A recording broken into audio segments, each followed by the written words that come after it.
A happy Sunday! A happy Sunday! Yeah, baby! Talo nito si Think My Baby pa. Grabe naman! Sorry na, Kuya Drew.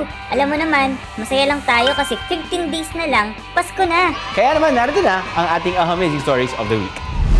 Paano ang pangarap na matao sa ilong? Nauwi sa bangungot. May nana na siya, ang baho na. Oh noes!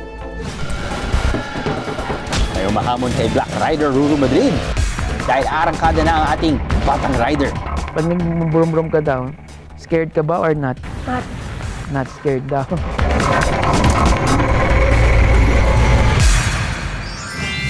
Hanap niyo bang perfect holiday? Sumabak tayo sa perya. At pasyal tayo sa future. Grabe mga kahan, nahilo ako doon! At sa ating story time, tampok ang boses ni Kapuso star El Villanueva. Kilalanin si Golda, the gold-nosed reindeer. Ay, ilong pala yan. Akala ko bombilya.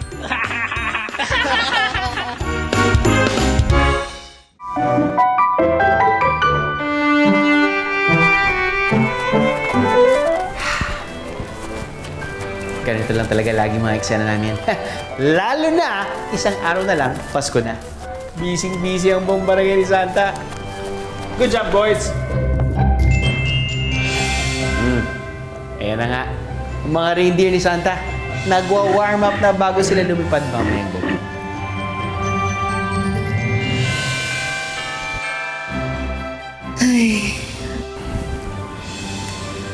Pero itong si Golda, laging hindi merry ang Christmas. Bakit kaya? Ako? Narinig kita, Kuya Drew. Ganito kasi yan. Oo, Golda. Hindi blackheads ang problema mo. Kundi, golden heads! Ay, ilong pala yan. Akala ko bombilya. Palang araw, makapaghahatid din ako ng regalo sa mga bata. Nang hindi ako tinutukso at tinatawanan dahil dito sa ilong ko. Oh, Golda, hayaan mo sila. Umiti ka lang, ayos ka lang. Mukhang pinagsakluban ka kasi ng langit at lupa. Huh! Wow! Timing! Talaga! Nagdilim ngayon! Nako, ito na yata ang kinatatakutan ng buong mundo. Ang once in a blue moon na major, super major eclipse. Paano nang mga ihatid na regalo sa mga bata? Tupak, Golda. Paano tayo magbiyahe? Wala tayong ilaw sa dilim! Santa, paano to? Golda, yung ilong mo! Nagliliwanag! Ano to? Unang beses na lumiwanag ang aking golden nose. Alam ko na! Or should I say, alam ko na! Santa! Mukhang may solusyon na tayo sa malaki nating problema. Tama ka, Drew. Ho, ho! Golda, biniyayaan ka rin ng pambihirang katangian. Hindi po ba ito sumpa, Santa? Golda, siguradong kaming malaki ang magiging tulong mo. Patawarin mo kami noon.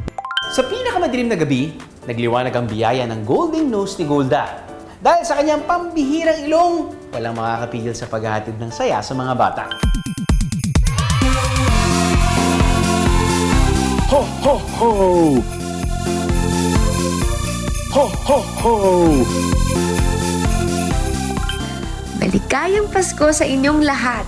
Huwag kalimutang mag-spread lang ng good vibes ngayong Kapaskuhan. The end. Rudolph, naiba man yung kulay ng iyong ilong. Ikaw naman, no? Ang pinaka-importante, ang pinakamalaga, yung kulay ng iyong busilak na puso. At, gaya ng ina, na minsang pinagkatuwaan, darating din yung panahon na mamahalin ka pagdating ng Pasko. I love you too. Iko, nose to nose tayo. Sabi nga sa isang lumang kanta, tayo mga Pinoy, hindi tayo kano. Huwag kayong mahiya kung ang ilong natin ay pango. Pero para sa iba, ang matangos na ilong, susi para sila'y maging taas noo. Samantalang meron din ang pangarap na uwi raw sa pangungot. Oh noes! Ang tubong Cagayan de Oro na si Henry. One click away na lang daw ang naging solusyon sa dapa niyang ilong. May nakita akong video about sa nose clip na nakakapagpaslim daw ng ilong. Kaya ayon, nagka-interest ako at napagdesisyonan ko na bumili. So ang iipitin nyo lang sa ilong nyo is yung cartilage na part, hindi yung sa bone. Isang taon nang gumamit siya ng nose clip. Kitang-kita na raw agad ang resulta. Hindi lang tumangos ang kanyang ilong, tumaas din daw ang kanyang confidence. Malaki talaga yung epekto nito sa self-esteem ko kasi dati, insecurity ko talaga yung ilong ko. Pero ang mistulang pagsisipit sa ilong, ligtas nga ba?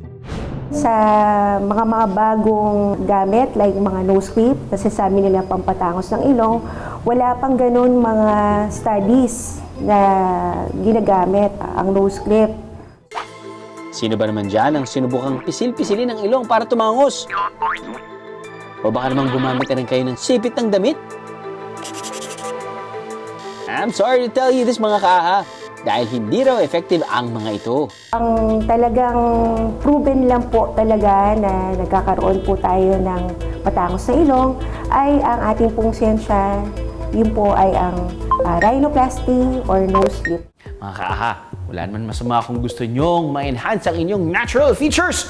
Pero sa panahon kung ano-anong produkto at procedure ang nangangako ng mabilis na resulta, well, remember to do your own research para kayo hindi umaray. Dito kasi sa Cebu, isang kaahan natin ang napaunos. Tampulan daw noon ng tukso si Jam dahil sa pangunyang ilong. There was a time talaga na I feel so insecure about myself, especially po sa nose ko. Because palagi akong tinutukso ng mga kaibigan ko or mga classmates ko na bangit-bangit ko, especially yung ilong ko kasi sobrang flat daw. Kaya naman ang makaipon ng sapat na halaga, agad siyang kumapit sa pangako ng Hiko nose lift procedure na nakita niya na lang daw online. Bali, ang ginagawa ng threads, no? Naglalagay tayo dito sa tip and then pinapasok natin yung threads doon. So, that's the Hiko threads. And this is not permanent, no? Ito ay natutunaw din within 1 year. It's very normal talaga that after the procedure, magkakaroon tayo ng 1 week swelling. So, in 1 week swelling, pag ito'y nawala, okay na po tayo. Gumagamit dito ng sinulid na gawa sa polydiosanone o PDO. Kaparehas daw ito ng mga sinulid na ginagamit din sa mga medical procedure na kalaunan ay natutunaw o inaabsorb ng katawan over time. I was very happy because sobrang ganda ng pagkagawa at first. Pero matapos ng 2 linggo, si Jam, napaaray na raw. Yung nangyari is, may nana na siya. Ang dami na nana. Tapos one day, may lumabas na parang matigas na bagay from my nose. And I realized na it was the thread. Ang ilong kasi ni Jam, nagkaroon na pala ng impeksyon. Dahil sa makapigil hiningang karanasan, natutunan na raw ni Jam ang napakahalagang leksyon. Hindi naman masamang magpa-enhance, basta be ready for possible consequences or results. Taught me a hard lesson, but it taught me na kaya ko palang gumanda and mag-gain ng self-confidence para sa sarili ko. Tandaan mga kaaha, wala namang masama sa pagnanais na magkaroon ng matangos na ilong. Kailangan po mentally prepared ang ating pasyente when it comes to do this kind of procedure. At ang matinding payo ng ating eksperto, Pumunta lang kayo sa clinic na meron pong certified na aesthetic or cosmetic doctor. At make sure lang po na nakapag-research kayo kung sino man ang gagawa sa inyo. And if there will be complications, huwag po kayong matakot na pumunta sa mga clinic na merong doktor. sa huli, higit sa kagandahan, lagi sana nating unahin ang ating kaligtasan. Aha! Alam naman tayo mga mahihirap. Hindi tayo pwedeng tumigil kahit sa araw.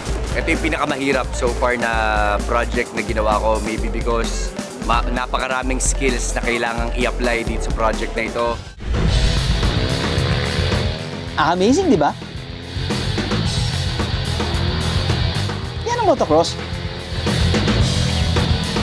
Isang uri ng off-road motorcycle racing. Pero maniniwala ba kayo na ang sports na ito kaya na rin ng bata?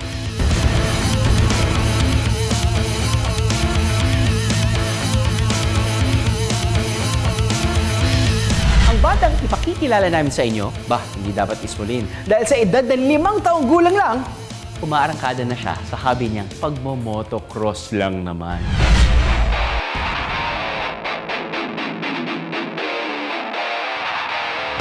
Sa iba't ibang off-road tracks mula sa putikan. O kahit na yung may mga obstacle, maning-mani lang daw ito sa 5 taong gulang na kiddo. Meet Kent, ang ating amazing batang rider. Gusto niyo pa ng pruweba? The champion, Kent Sandres! Abay, nung 4 na taong gulang pa lang si Kent, nagkamit na siya ng trophy sa larangan ng motocross. Talaga namang Kent really can. Dahil yun siguro sa akin, na nagmo-motocross ako, na parang na-influence siya. So, binilan namin siya ng wife ko ng Strider na tinatawag. Yung parang ano po siya, training bike. So, ang purpose ng Strider na yun is yung sa balance, para makapag-balance ng two-wheel. So, from there, natuto siya. Then, bago siya mag 3 years old, tinaray na namin siya mag-electric bike.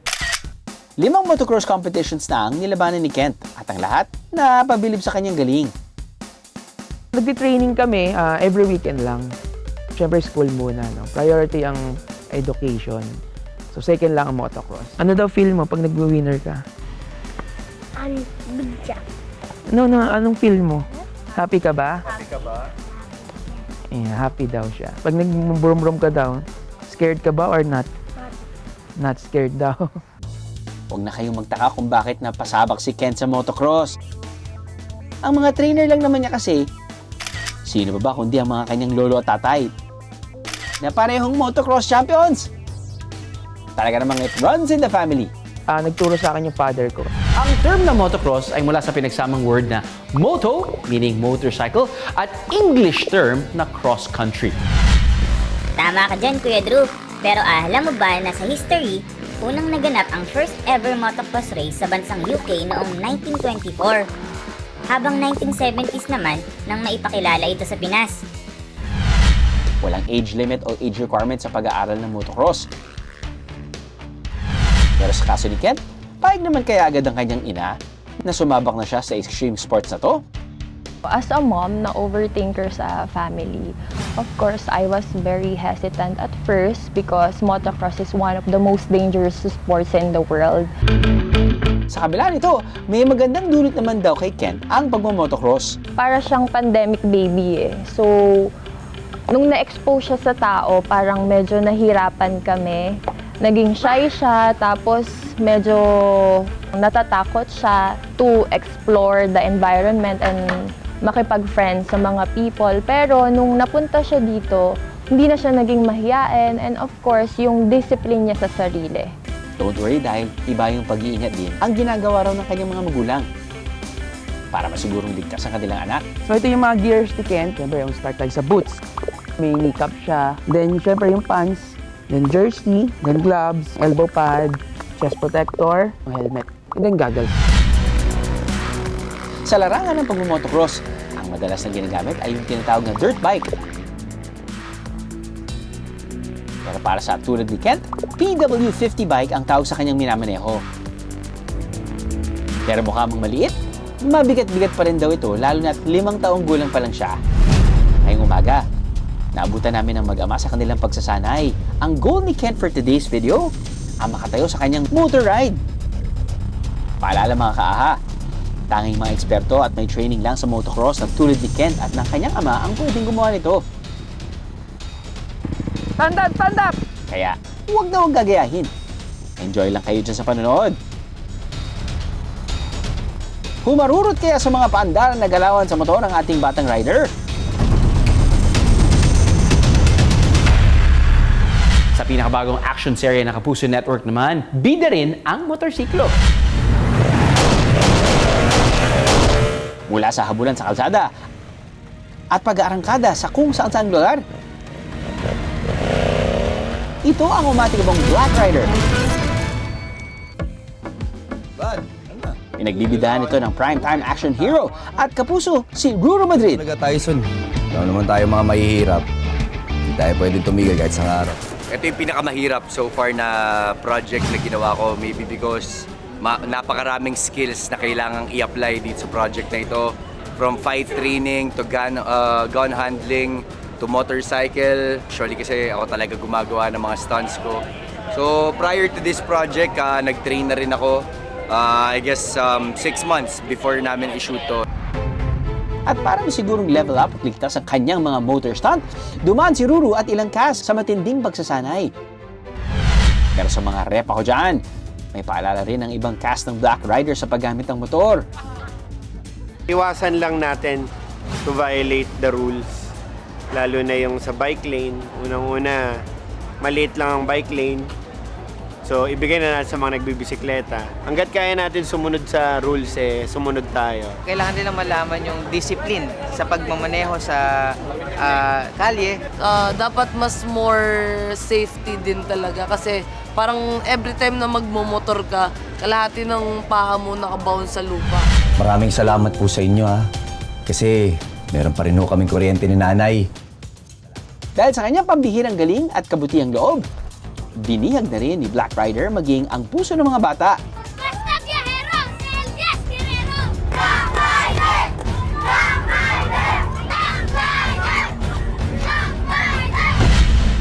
Pero ang amazing kid na tulad ni Kent, hindi lang daw basta fan kundi siya rin mismo kaya makipagsabayan kay Black Rider.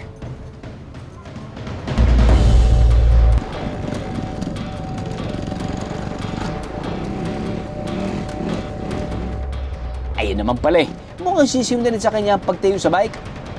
Okay naman yung training namin ni Kent ngayon. Tingin ko, naging confident siya kaysa nung last time na nag-practice siya. Tinuturuan ko siya ngayon yung standing position. So far, nagagawa naman niya. Aba, Black Rider is shaking na ba sa ating batang rider? Pero hindi rin magpapahuli si Daddy Kenneth. Natatandaan niyo pa ba ang eksenang ito?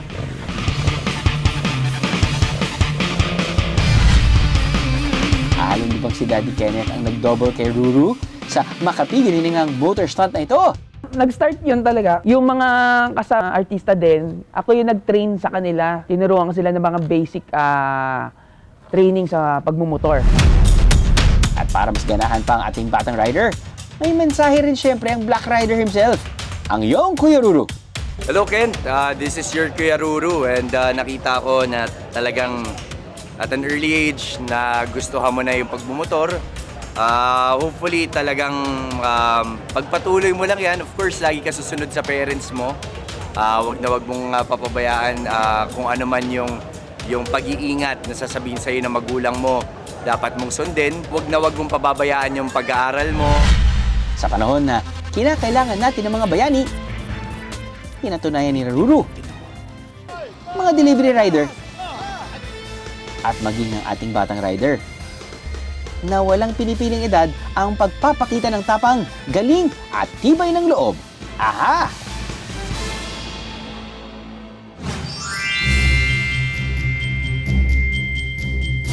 May mga bagay na classic na talaga tuwing holiday season, no? Nariyan ang mga ilaw na kumukuti-kutitap. Ang pagkain na bibingkat puto bombong pagtapos magsimbang gabi.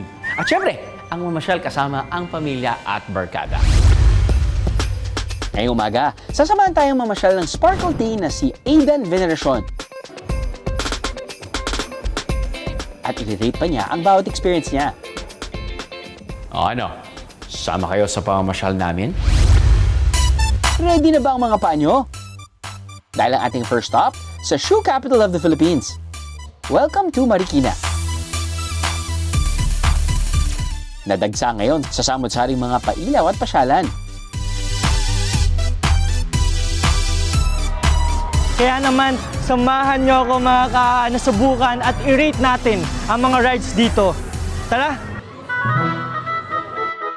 Taas kamay ng mga suki noon sa perya.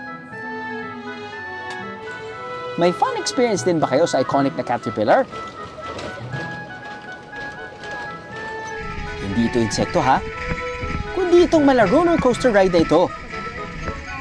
8 out of 10. Very nostalgic lang ng feeling niya. Kasi parang I used to do this with my cousin na bata and sa mga tita-tita ko na matatakotin at tuloy kaya na nasakyan. Kaya good to for everyone. Mapapa-throwback nga rin ang may hilig sa swing sa playground. Pero kayanin kaya ng puso nyo ang higanting swing na ito? Na unti-unting bumibilis. Asus! Kaway-kaway sa mga tuwang-tuwa dyan habang pinapaikot. Ahem! Woo! Grabe mga ka, nahilo ako doon. Ito yung mga rides na iniiwasan ko pero nag-enjoy ako. I'll give this siguro 7.5 out of 10. Ngayon, oras na para subukan ng mga mas nakalululang rides. Ready na ba ang inyong sikmura sa kanilang frisbee? Na umiikot habang nagsusway. I'll give this ride 6.5 out of 10. Dahil siguro mas gusto ko pala mas extreme or baka nasanay lang ako talaga ng sobrang extreme yung sinasakyan kong rides. Ito daw ang pinaka-dinadayo na ride dito, which is ito din yung main event for me.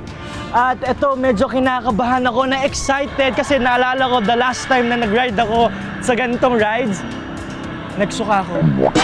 Tapos i-challenge pa daw dito na no reaction challenge. Kayanin kaya ni Aidan ang no reaction challenge habang nakasakay dito? Aba, atapang-ataw itong si Aidan ah. Pero maya-maya,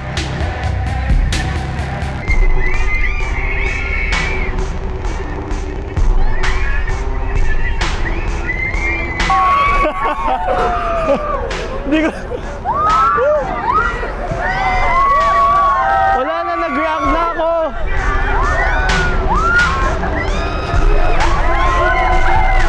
Hindi ko kaya na wala lang. Hindi ko kaya. para saan pat hindi tayo sisigaw kung saya naman ang hatid ng mga ride na gaya nito, di ba?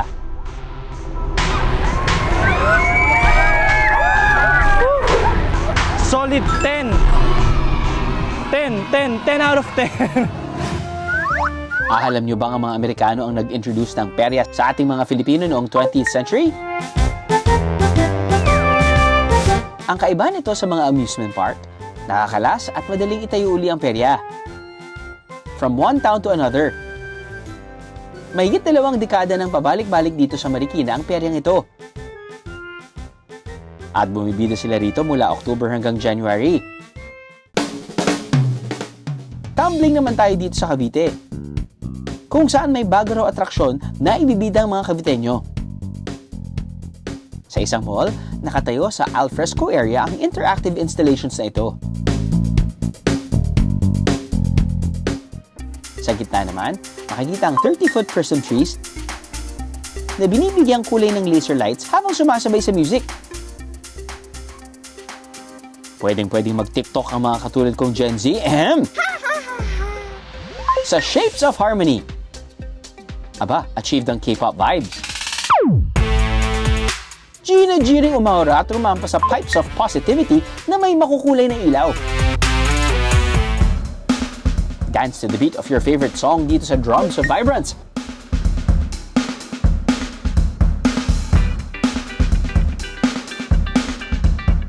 At mamangha sa Firefly Garden na dinisenyo pa raw ng ilang Dutch artists.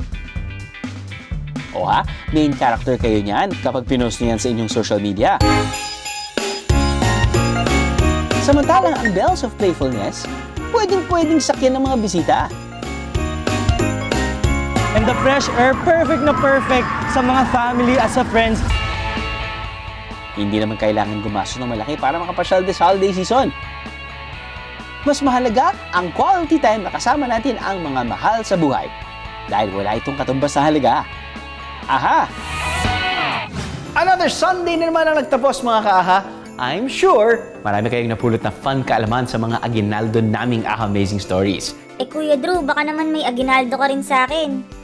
Think again, think! Siyempre, di ka mawawalan. Ituloy muna natin ang kulitan online mga ka-aha. Like and follow our official Facebook page, AHA! And syempre, yung TikTok account namin, at AHA_GMA. Hanggang next week! mga Pasko at bagong taon, sama-sama tayong mamangha at matuto dahil sa ating fun kalaman, kayo ang panalo. Aha!